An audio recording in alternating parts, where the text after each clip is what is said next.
Be me, 43 years old, working retail at Best Buy, making about $45,000 a year selling laptops and phones.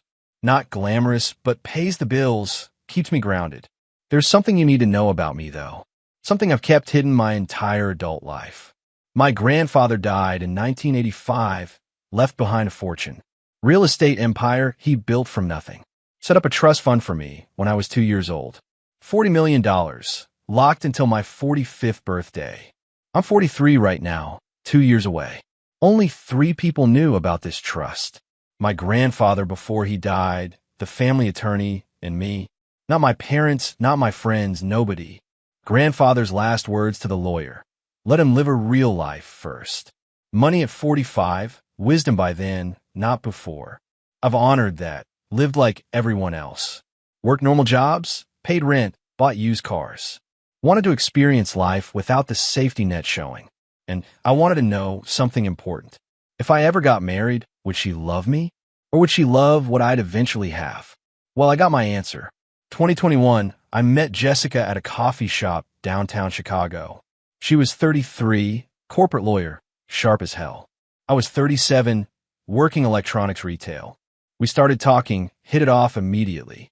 6 months of dating, things felt right. She knew what I did for work, didn't seem to care. Or so I thought. We got married in fall 2021, small ceremony. Her family seemed, let's say, skeptical. Her mom pulled her aside at the reception. I overheard. Are you sure about this? He works at Best Buy, honey. Jessica defended me. I love him. That's what matters. I appreciated that. Thought maybe I'd found someone real. Flash forward 3 years. Turns out her mom was onto something. Just not the way she thought. 2021 to 2022, first year of marriage, is pretty solid. We're living in her condo. She bought it before we met. Nice place in Lincoln Park, way nicer than I could afford. I'm contributing what I can, groceries, utilities. She's making $180,000 as a lawyer. I'm at $45,000. The math is obvious. She's covering most of it. Doesn't bother me. I'm grateful. Doesn't seem to bother her either at first. We have a routine, feels domestic and comfortable. I work retail hours, she works crazy lawyer hours. When we're both home, we cook together, watch shows. Normal married life stuff. Around mid-2022, I start noticing a shift. Small comments here and there. When are you going to look for something better? Best Buy can't be your forever plan, right? I deflect, say I'm thinking about options. Truth is, I don't need a different job. I'm 2.5 years from $40 million. But I can't tell her that. The whole point is seeing if she'd stick around. Well, I'm just a regular guy making regular money. By late 2022, the comments are getting sharper. We're at dinner with her lawyer friends. Guy asks what I do. I say retail. Jessica jumps in. He's looking at other opportunities, though. Which is a lie. I'm not. After dinner, she's frustrated. Why do you have to tell them you work at Best Buy? Could have said you're between things or something. I ask her, does it bother you what I do? She hesitates then. It's just, you're smart. You could be doing more. That's all I'm saying. Red flag, but I ignore it. Think maybe she's just embarrassed around her colleagues. Not about the money, just the perception. Early 2023, Jessica discovers online communities. Female dating strategy, some feminist groups. Starts talking about high-value men and leveling up. Comes home one day talking about this podcast. About women who settled too early, before they knew their worth. I'm half listening, making dinner. She goes, do you ever think about your potential? I look up. What do you mean? Jessica, like where you could be in 5 years. If you actually pushed yourself. I'm stirring pasta, trying to stay calm. I'm happy where I am. She scoffs. Of course you are. That's the problem. We eat dinner in silence. This is becoming a pattern. Spring 2023, things are getting worse. Her friends are all married to doctors, lawyers, executives. She's married to a guy in a blue polo selling MacBooks. Can see it eating at her. One night, she comes home from happy hour. Little drunk, sitting on the couch. My friends asked if you're ever going to get a real job. I put down my book. This is a real job. Jessica, you know what I mean? A career, something with growth. I stay quiet, don't know what to say. She keeps going. I make 4 times what you make. Do you know how that feels? I ask. Does it bother you? Jessica, it bothers me that you don't care. Like you're fine, just coasting. I want to tell her everything right then. About the trust, about the test, about why I work retail. But I can't, because this is exactly what I needed to see. And I'm seeing it clearly now. Summer 2023, Jessica's basically checked out. We're roommates more than spouses. She works late, goes out with friends. Comes home, barely talks to me.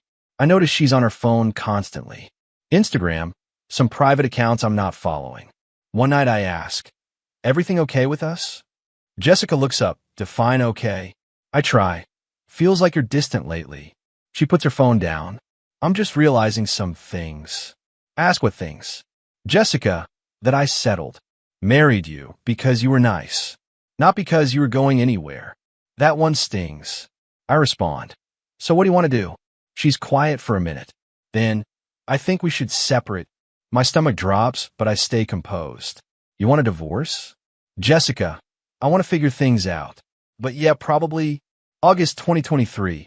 She moves into a friend's place. Trial separation, she calls it. I'm living in her condo alone. Feels surreal. Part of me is hurt. Part of me is relieved.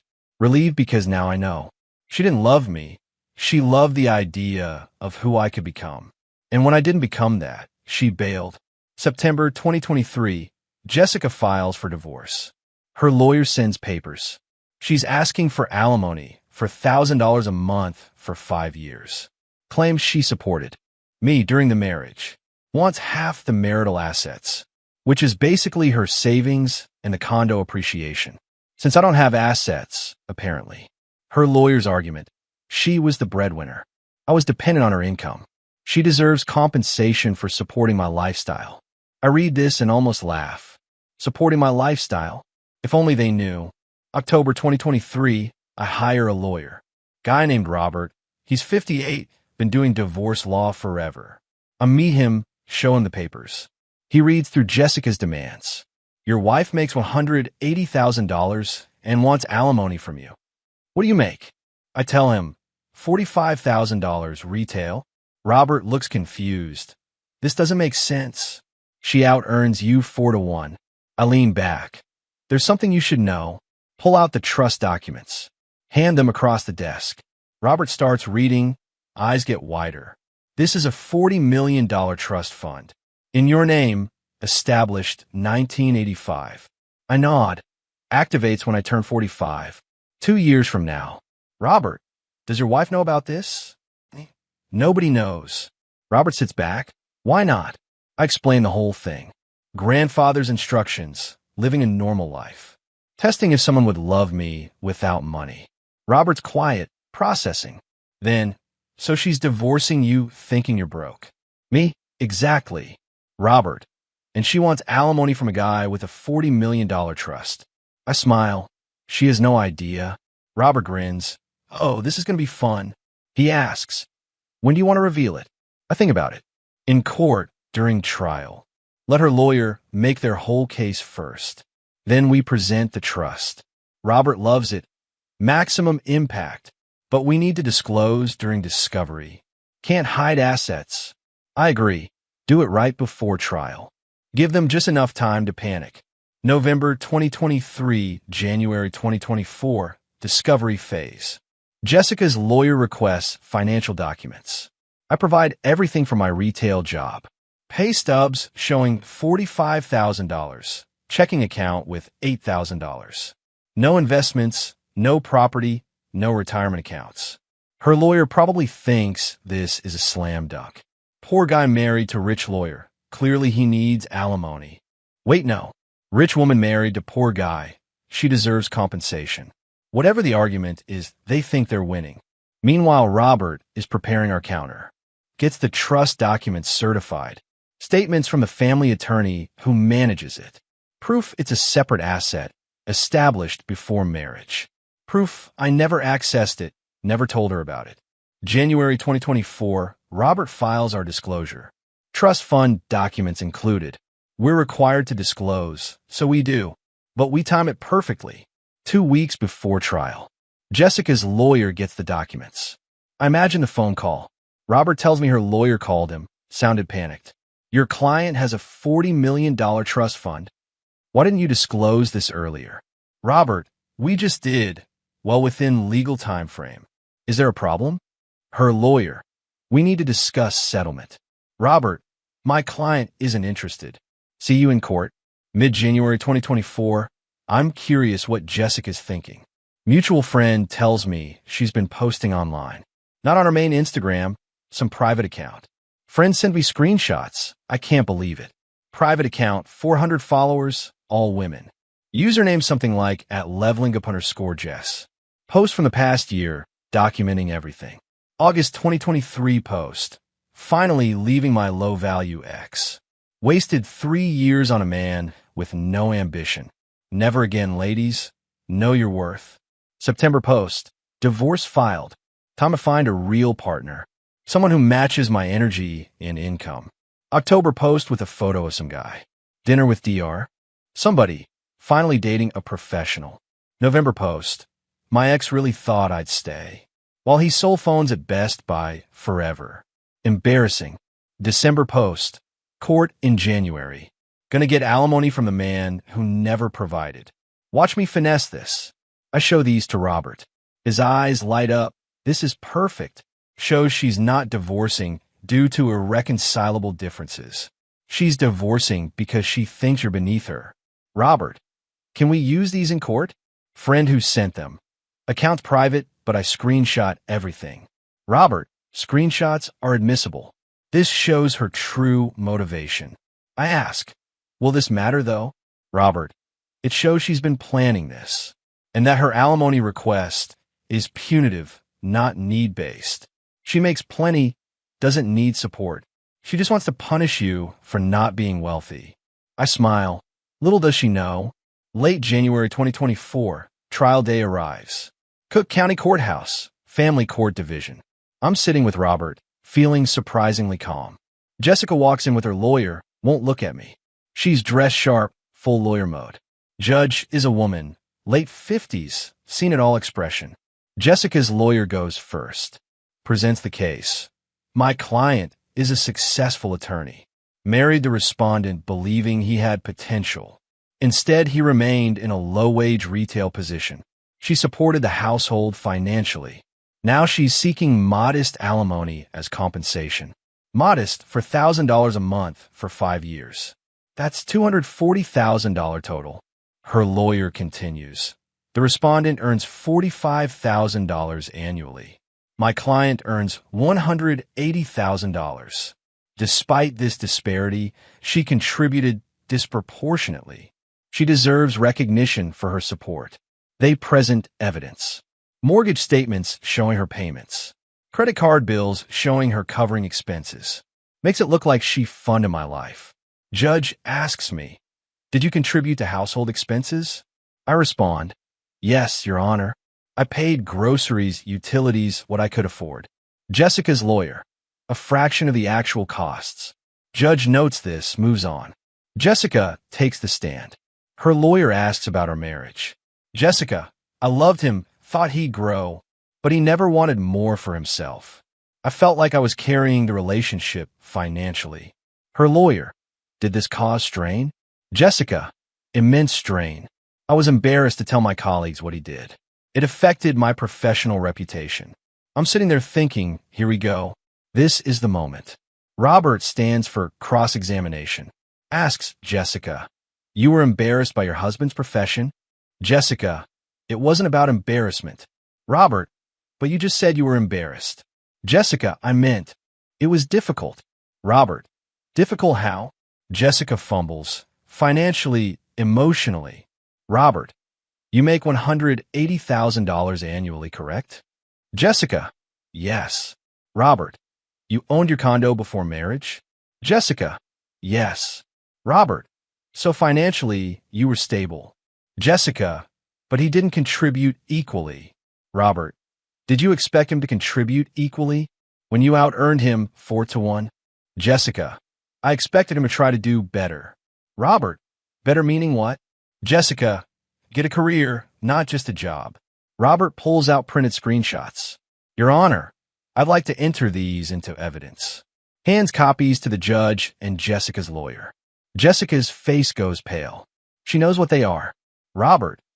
Mrs. Jessica, do you maintain a private Instagram account? Jessica, I have social media.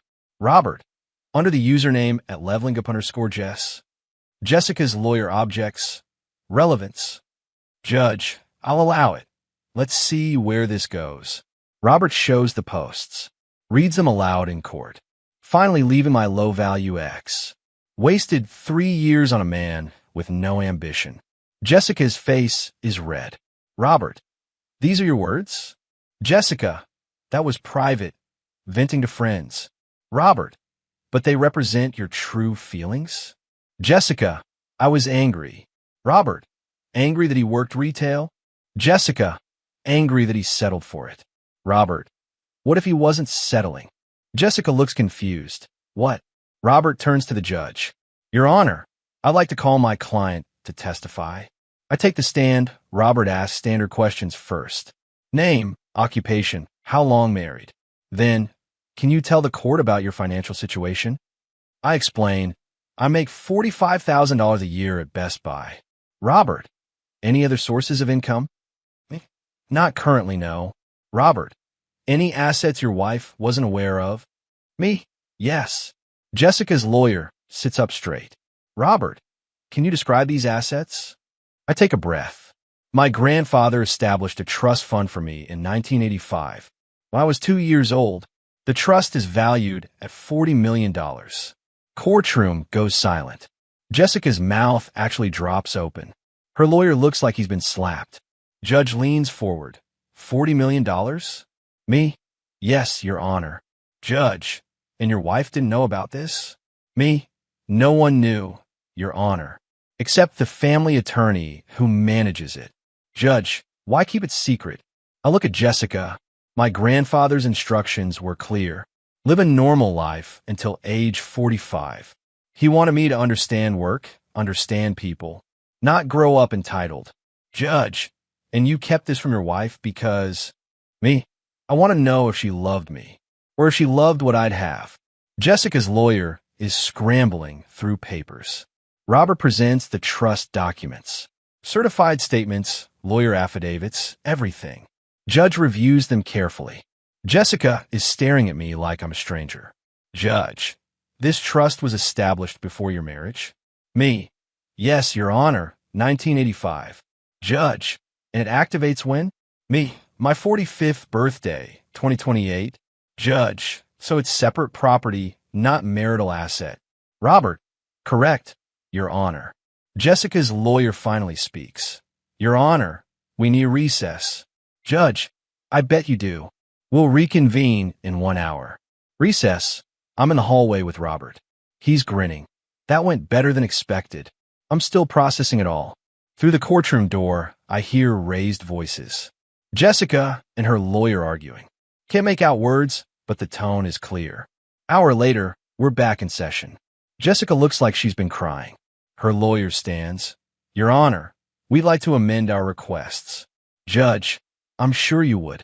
Jessica's lawyer, given new information about assets. We believe my client is entitled to. Judge cuts him off. Entitled to what? The trust is separate property, established decades before marriage. Your client has no claim to it. Jessica's lawyer, but Your Honor. Judge, but nothing. Let me tell you what I see here. A woman who makes $180,000 a year. Divorced her husband because she thought he was broke. Now wants alimony from a man she considered beneath her. Judge looks at the social media posts.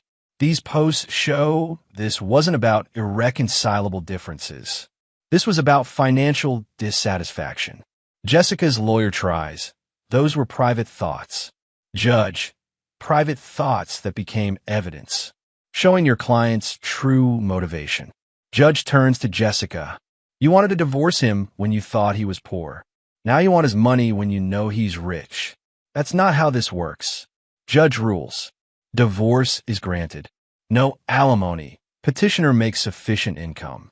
Marital assets split 50/50ths, which amounts to the condo appreciation. Approximately $40,000 total, split evenly. Each party pays own legal fees. Trust fund remains separate property of respondent. Gavel slams. Jessica is crying. Her lawyer is packing up, looking defeated. I stand up. Robert shakes my hand. Jessica rushes over. Wait, can we talk? I look at her. What's there to talk about? Jessica, I didn't know if I'd known. I stop her. That's exactly the point. You didn't know, and you left. Because you thought I wasn't enough. Jessica, I made a mistake. Me? Yeah, you did. You made a lot of them. Walk away, don't look back. February-December 2024, aftermath unfolds. Divorce is finalized by March. Jessica tries calling, texting, emailing. Wants to work things out. I block her number. Her private Instagram gets leaked somehow. Screenshots spread on Reddit, Twitter. Becomes a cautionary tale. Woman divorces broke husband, finds out he's rich. Her feminist friends distance themselves. Hypocrisy doesn't play well even in those circles. She deletes all social media. Here, through mutual friends, she's struggling. Not financially. She still makes $180,000. But socially, reputation-wise. Story follows her. Dating life is apparently rough. Guys find out who she is, ghost her. Nobody wants to be the next low-value target. Meanwhile, I'm doing fine. Still working at Best Buy, actually. Only a year left until the trust activates. Using this time to figure out what I want. Maybe start a business, maybe travel. Haven't decided yet. Start dating again in fall 2024. Meet someone named Emily. She's a teacher. Makes $52,000, close to what I make. Tell her about the trust on third date. Figure I'm not going to hide it this time. Emily's response. That's amazing. But can we still split the check? I laugh. Absolutely. She's the opposite of Jessica. Doesn't care about status or money. Loves her job even, though it doesn't pay much. We take things slow, no rush. Christmas 2024, Emily meets my family. They love her. She loves them. Everything feels natural, easy, the way it should have been with Jessica. January 2026, today. 3 years since Jessica started pulling away. 2 years since the divorce. 1 year since I met Emily. 2 years until I turn 45 and the trust activates. Life is good, genuinely good. Still selling electronics at Best Buy. Customers ask for recommendations. I help them find what they need. It's honest work, I respect it. Emily's teaching 3rd grade. Comes home with stories about her students. We cook dinner together, watch movies. Simple life, happy life. Occasionally I wonder about Jessica. Mutual friend updates me sometimes. She's still working as a lawyer. Still single, apparently pretty bitter. Blames me for tricking her, which is insane. I didn't trick anyone. I just didn't volunteer information. Wanted to see who'd love me without the money. She failed that test spectacularly. Sometimes I think about the irony. If she just stayed, been patient, we'd be a year away from $40 million. She could have had everything she wanted. Nice house, fancy cars, status. But she couldn't wait. Couldn't love me when I was just a retail worker. So she left, and proved exactly what I feared. That she loved the idea of success, not the person achieving it. Emily knows the whole story. Asked me once, do you ever regret it? Testing Jessica like that? I thought about it. No, because now I know. She wasn't the one. You are. Emily smiled. Even if you were broke forever? Me? Are you kidding? You met me working retail. Nothing's changed. Emily, everything's changed. You trust me enough to tell me the truth. She's right. The difference between her and Jessica isn't the money. It's the honesty. I told Emily everything up front. She loved me anyway. That's what I was looking for all along. Wife divorced me for being broke. I revealed my $40 million trust fund in court. She lost everything. Not the money. She never had that. She lost me. Lost the life we could have had. Lost any chance of being part of my future. All because she couldn't see past a blue polo and a name tag that said Best Buy. 2 years from now, I'll be 45. Trust activates. $40 million becomes real. Emily and I will figure out what to do with it. Maybe donate most of it, maybe not. Haven't decided. But whatever we do, we'll do it together. as partners who chose each other, not for money, not for status, just for love.